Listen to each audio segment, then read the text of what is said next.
Shalom, shalom, shalom. Israel, brother Amos with the Watchman for Israel. First and foremost, we're going to give all praises, honor, and glory unto Yahweh, by Hashem Yahweh Shah, to the brothers pushing his truth in strong sincerity, laboring on the highways and byways, making their body a living sacrifice, doing all they can for the hopeful elect, for the nation of Israel, and for all those who desire learning. I want to give y'all a strong shalom to the sisters holding down in the household, reverencing their husbands, taking care of the children, being a teacher unto the younger women. I want to give y'all a strong shalom as well. And to the men and women forsaking this world and coming back to serve our God, Yahweh Hashem Yahshua, I want to compel y'all to be at the Church of Berea, to search the scriptures daily and diligently to see if the words that be spoken to you are true or not, right? Let the words of Yahweh Hashem Yahshua be true and every man a liar, right? So we're going to hop into it, right? This is about forgiving your enemy and loving your enemy, right? A lot of people don't realize that being in this truth requires a lot of forgiveness, a lot of understanding, compassion, right? And a lot of people hold animosity and grudges, right? In this cold cut, Lord willing, it's going to help Israel to forgive and not make somebody their enemy, right? This is Luke chapter 6 and verse 27. But I say unto you which hear, love your enemies, do good to them which hate you, right? And that's very important, right? You have to love your enemies, right? You have to love those who don't do good unto you, of your own people, right? Because all Israel isn't moving in the same spirit. All Israel doesn't have the perfect understanding. All Israel isn't always on one accord, right? But you got to forgive and love them, right? How the Lord forgave and loved you when you were in your peak of wickedness, right? Verse 28, bless them that curse you and pray for them which despitefully use you. And unto him that smited thee on the cheek, smited thee on the one cheek, offer also the other. And him that taketh away thy cloak, forbid not to take thy coat also, right? So no, that doesn't mean let somebody smack you on one side and smack you on the other and say, I hope that you are fulfilled with these smacks. No, that means if somebody offends you, right? Be courteous enough and understanding to know that they probably may do it again. It takes time to be able to develop the proper spirit to have in the truth, right? Let's go to Sirach chapter 6 and verse 1. Right? Instead of a friend, become not an enemy, for thereby thou shalt inherit an ill name, shame and reproach. Even so shall the sinner that have a double tongue. So instead, you may not be a friend with everybody that you know, but don't become an enemy, right? No animosity, no hatred, no anger, right? Nothing that'll cause Israel to have you fall by the wayside, right? Let's go to Proverbs 24 and 17, right? Proverbs chapter 24, verse 17, right? It says, rejoice not when thy enemy falleth, and let not thine heart be glad when he stumbleth, right? So you can't rejoice when you see the fall of your enemy. You can't rejoice when you see your enemy come to a abrupt rock bottom, right? You can't have that fall upon your people, right? You can't rejoice at that because the Lord can switch that on you. That's what the next verse says, right? At least the Lord see it and it displeased him and he turned away his wrath from you. So you're rejoicing over your enemy that falleth, even though they're Israel, right? The Most High may take that anger and that wrath unto you, and it's going to fall back upon you. So you're going to have a twice as bad fall, right?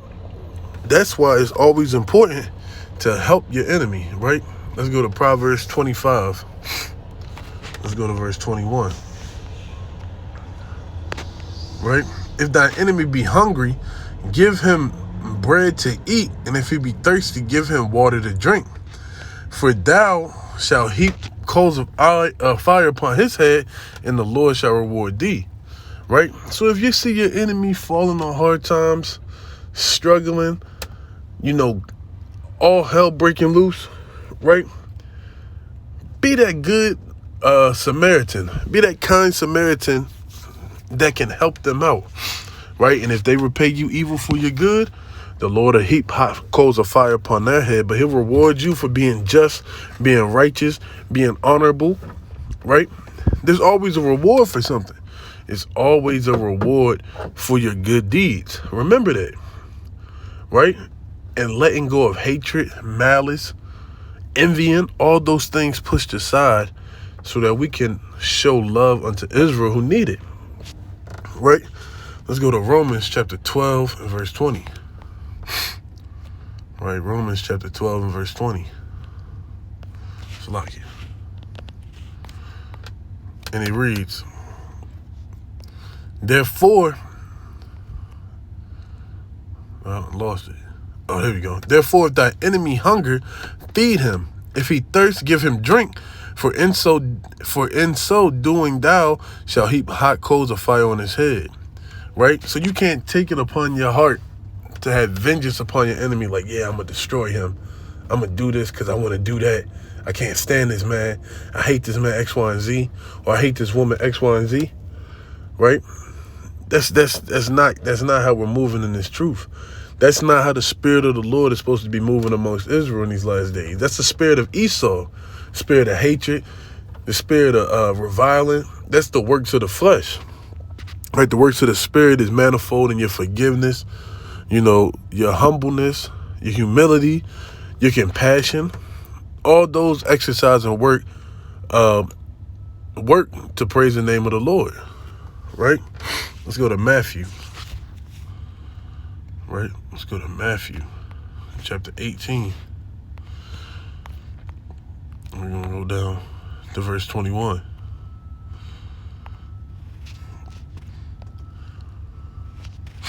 Right? It says, then came Peter to him and said, Lord, how oft shall my brother sin against me and I forgive him till 7 times?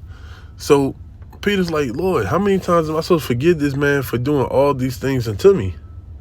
Right? How often should I sit there and do this? Right? What the Lord said. Yahweh shall saith unto him, I say not until thee until 7 times, but until 70 times 7. That's how often you got to forgive your brother. Right? Salaki. Why don't you try and call the number again? Okay. They're getting in? No, those are frozen. Okay. So call the number again so that they know that you're still here. So that 9 o'clock, it's already 9 o'clock. Okay, I'm about to call them now. Okay. All right, thank you. Salaki. Right? Let's go to Sirach, chapter 28 and verse 28. Right, Sirach, chapter 28 and verse 2. Forgive thy neighbor the hurt that he hath done unto thee, so shall thy sins be forgiven when thou prayest. So you got to forgive those people of the hurt that they done unto you. Because if you hold on to that, right, the Lord not going to hearken unto your prayer. The Lord not going to listen unto your prayer. Right? One man beareth hatred against another, and doeth he seek pardon from the Lord, he showeth no mercy to a man which is like himself, and doeth ask forgiveness of his own sins. Right?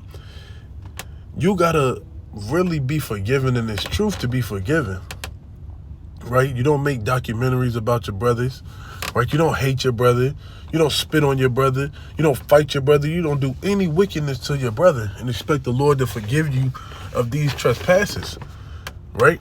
These things are going to heap up hot coals upon you. Right?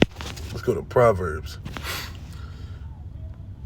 Right, Proverbs chapter 16. We're going to go down to verse 7.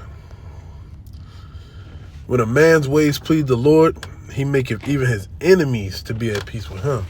Right? So when your ways please the Lord and you start moving in the spirit more, you start conducting yourself the way that Israel is supposed to move, the Lord will have the people who you least expect to be at peace with you.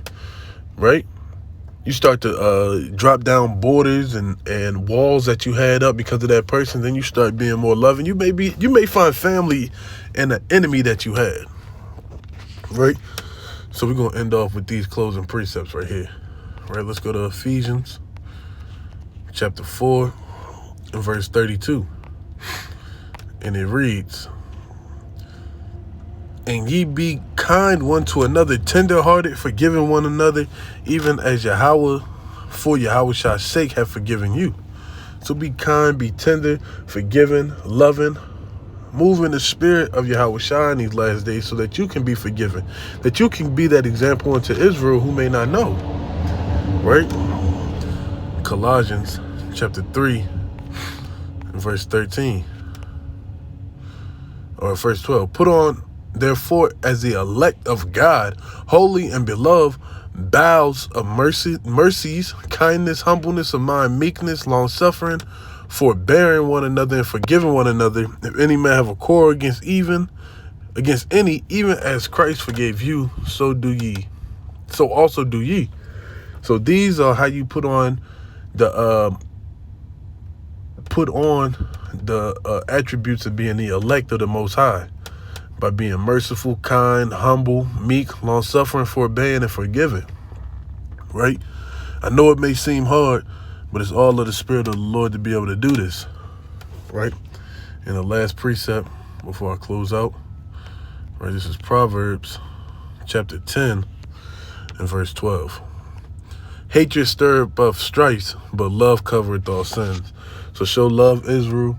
Get your sins forgiven, and be more at peace with the men around you and the women around you in Israel. With that